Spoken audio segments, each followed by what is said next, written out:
What's up, guys? And so it's been a while since I talked about the Senate elections all together, because of course it is going to be a hard-fought battle over the Senate this November, and it's been a while since I made my full prediction of the entire map. So I'm going to do that today, and of course a few things have changed since last time.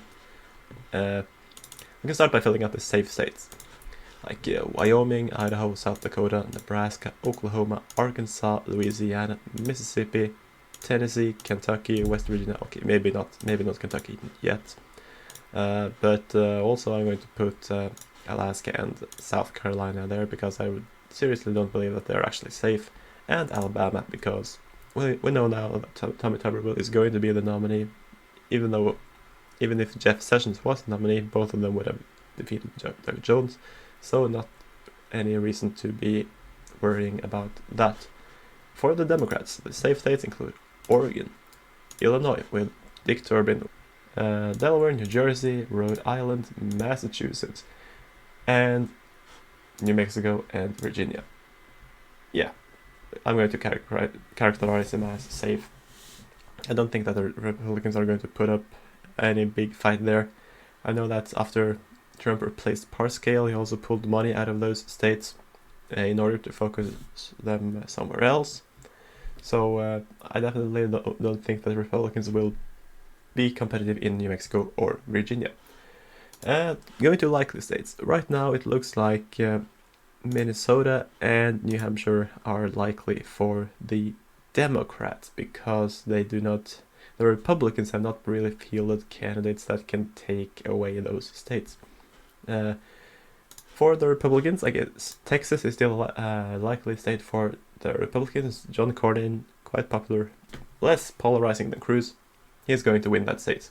And also going to Kentucky, I think that's going to go to Cocaine Mitch, probably without any big trouble. So that's that.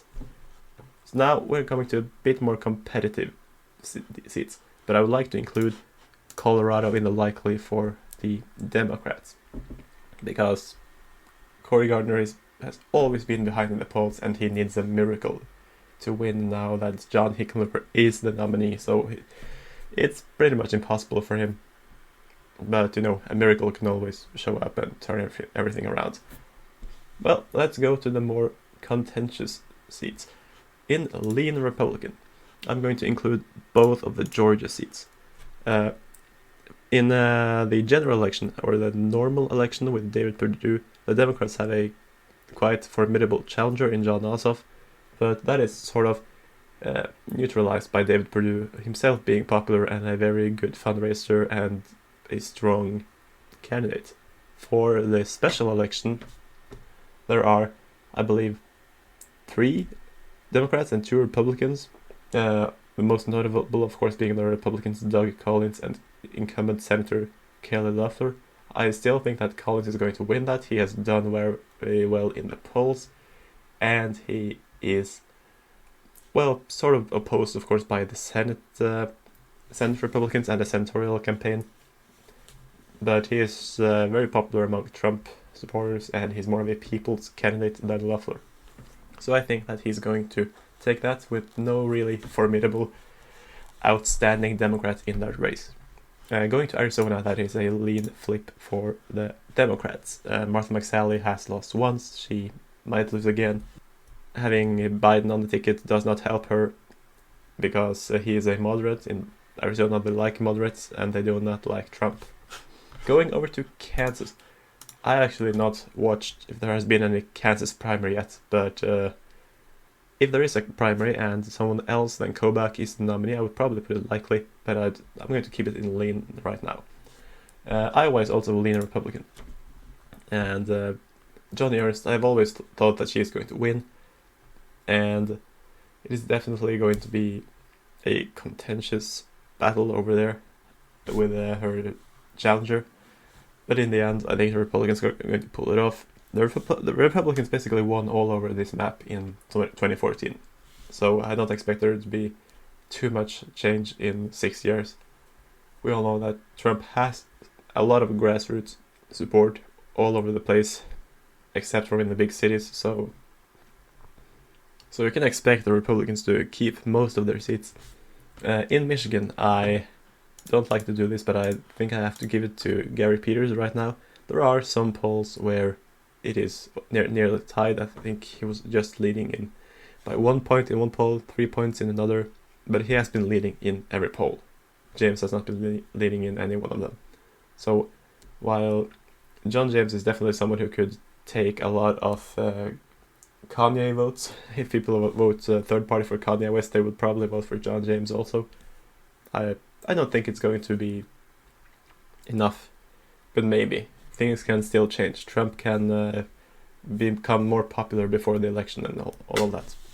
So in Montana, that one is definitely going to be much more competitive than was expected in the beginning of this year. So of course Steve Bullock has become the nominee, and he's going against Steve Daines. Steve Daines is popular, so is Steve Bullock. I think it's going to be tilt Republican for the simple reason that it is a presidential election year, and the Republicans should typically win in Montana, though they recently just lost the other seats, or they lost their bid to take the other seat held by John Tester. So I don't know, guys. And the two remaining are definitely some of the most competitive. If the Republicans win the presidency and Mike Pence remains vice president, this is it. This is what they need, because they would be in the majority. So I have long thought that Susan Collins is going to be like the tipping point for Senate control between the Republicans and the Democrats. And I am really not sure.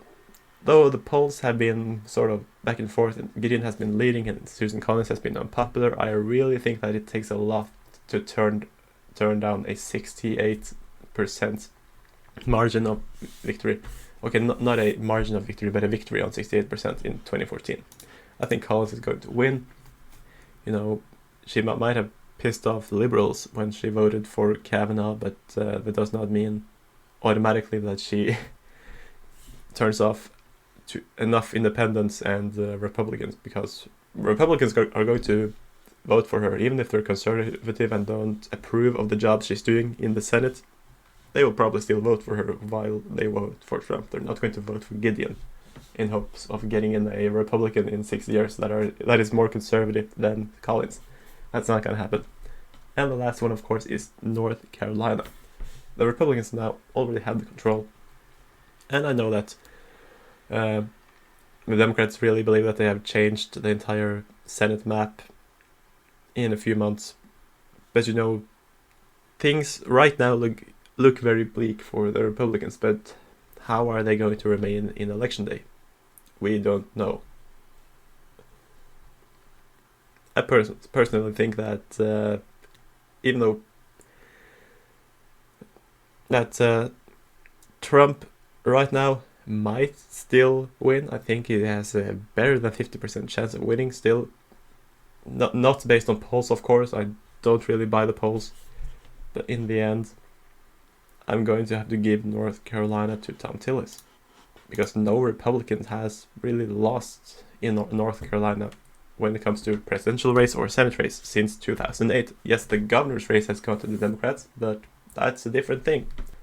Definitely, if Joe Biden becomes president and the Republicans keep the Senate, it will be really exciting to see how he will do with Supreme Court picks and all of that. If Ruth Bader Ginsburg dies or resigns, it will have to be a replacement, and if there is a GOP-controlled Senate and Biden is the president, they might actually have to come up with some sort of moderate, which would be a change. So anyway, that's it from me today. Please like this video, please subscribe, and I'll see you soon.